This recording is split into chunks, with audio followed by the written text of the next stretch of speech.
Dobrý den, dnešní díl o lazebnici bude o tom, jak si lazebnice vedla v běhu času, v času věků a jak to šlo s ní od začátku až do dnešní doby.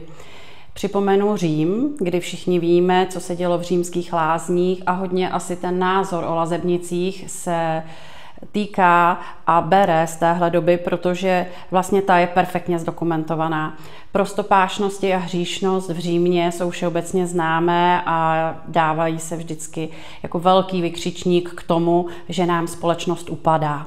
To, že na našem území byli Keltové, to všichni víme, nebo všichni to možná nevíme, ale je to známo historicky, ale dokumentace o tom není žádná, nebo minimální, ale 100% měli svoje léčitelky, měli svoje vědmy a měli svoje lazebnice tím pádem, protože Kelti byli vyhlášeni nebo proslulí tím, že pečovali o svá těla, o svoji duši.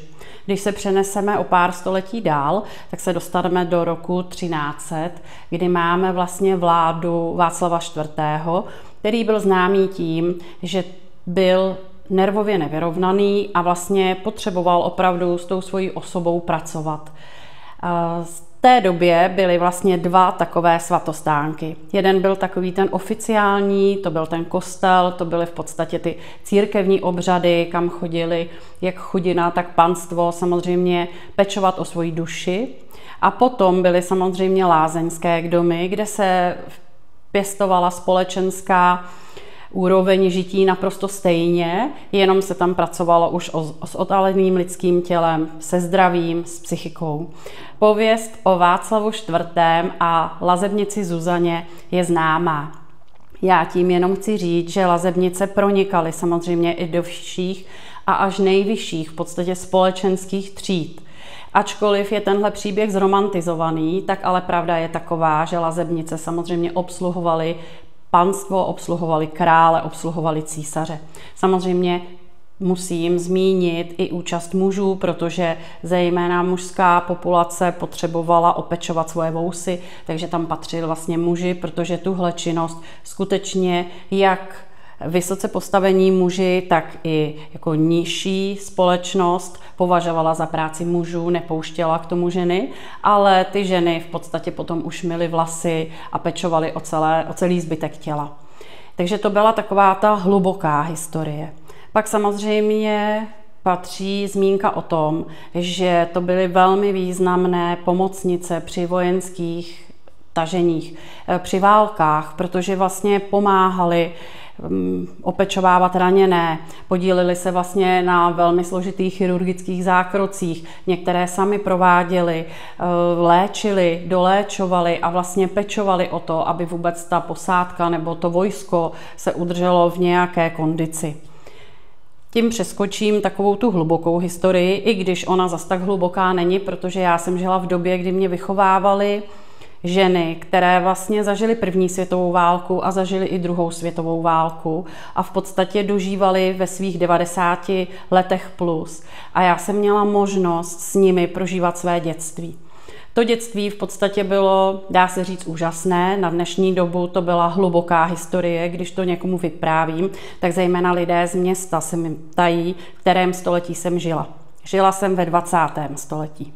Ale žila jsem na vesnici, která byla tak trošku mimo hlavní tahy, byla mimo velké město a přesto ten život tam samozřejmě musel proudit. Pracovalo se v zemědělství, pracovalo se v lesnictví.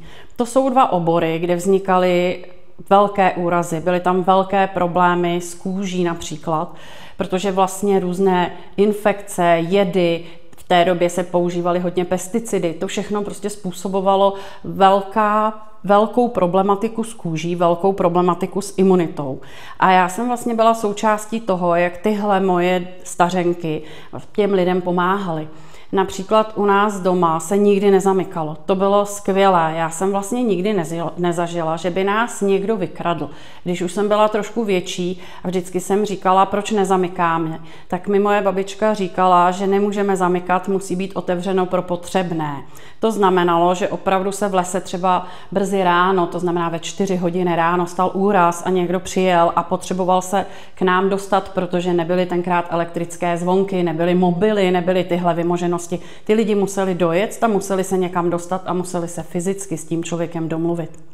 Druhá moje teta, to byla význačná česká léčitelka, říkalo se jí bába Radnická, Božena Kamenická. Ta vlastně léčila tím, že zkoumala moč. A podle moči, podle toho, co jí vyšlo vlastně při zahřátí moči ve zkumavce, při přidání právě různých ingrediencí, tak vlastně dokázala diagnostikovat choroby těla a na to míchala bylinkové směsi. To bylo další neuvěřitelné setkání s člověkem, který, když jsem byla malá a dívala jsem se na ní, tak se přiznám, že jsem se tak trošku bála. Teta mluvila sprostě, byla taková od rány a já jsem si vždycky říkala, jak vlastně může tahle žena pomáhat těm lidem, když na mě působí takhle. Pak jsem si uvědomila a i ona mi sama řekla, že to, že použije sprostý slovo, je proto, že vlastně vyčistí energii. Tam se dostáváme do takové té mystičnosti, kdy opravdu je třeba v tu chvíli zareagovat. Je třeba, vlastně ona musela tu svoji sílu udržet. Ona musela toho člověka, který měl vážný zdravotní problém, dovést až do konce jeho návštěvy. Bylo to o tom, že ona nemohla se rozložit a začít přemýšlet o tom, že to je prostě všechno špatně. Ona si prostě musela říct, že je to opravdu špatný a že ten člověk musí ještě nabrat nějaké síly anebo zapojit síly a vlastně ten svůj život žít dál, ať už je v jakémkoliv stavu nebo stádiu. A pochopila jsem vlastně, že je to takové to vyhánění čerta ďáblem. Mnohdy jsem to potom sama použila ve chvíli, kdy byly velké stresové situace a já jsem samozřejmě to neříkala nahlas, ale v duchu jsem byla někdy tak sprostá a vulgární, že jsem si říkala, že vlastně to snad není ani možné, ale uvědomila jsem si, že mě to pořád drží v přítomnosti. Že vlastně to, co se přede mnou děje, že například člověk umírá, mě vlastně nedovede do toho, že se tam vedle něj položím a nebudu vědět, co s ním.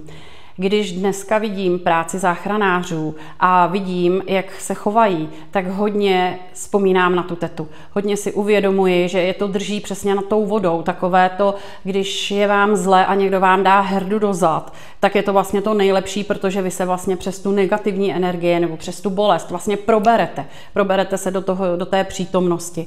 A tohle vlastně já jsem zažívala dnes a denně. Jako dítě jsem to nechápala, přišlo mi to, že jsou zlé nebo že se k těm lidem chovají neúctivě, ale vlastně uvědomila jsem si, jak silné ženy to byly, protože když si představím, že oni celý svůj život žili v ilegalitě, že je nikdo nechválil, nikdo je nikde nenafotil, neběhali na Instagramu jejich fotografie a nikdo se jim neklaněl, oni svoji práci dělali tiše, vlastně tajně, protože se to veřejně dělat nemohlo a snažili se jenom těm lidem pomoci.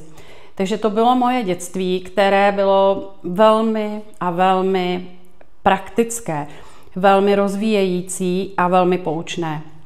Na dnešní dobu trošku nepředstavitelné, ale než jsem nastoupila na studia zdravotní školy, tak já už jsem se setkala s porodem, se smrtí, setkala jsem se s těžkými úrazy, setkala se s tím, že se šijou rány v lese, protože je třeba zastavit krvácení. Setkala jsem se s těmi věcmi, které byly naprosto normální a když jsem šla na tu zdravotní školu, tak to pro mě už byl jenom takový ten bonus doplnit si to vzdělání, které potřebuju, abych mohla dělat v systému, abych mohla dělat v nemocnici a samozřejmě mohla jsem tu práci dělat více odborně, když to dám do úvozovek, protože něco jiného je práci v terénu s kufříkem, který z domova odvezu a vyvařím si nitě v hrnci a něco jiného je, když mám za sebou tým, kde mě to vysterilizujou, dají mi to do ruky a vlastně přesně mě pomůžou s tím, co mám dělat. Výsledek je naprosto stejný a ta lazebnice je dnes, jsem přesvědčená o tom, že dnešní zdravotní sestry a lékaři jsou prostě jenom ta vysoká kasta lazebnic, jako byly dřív lazebnice, které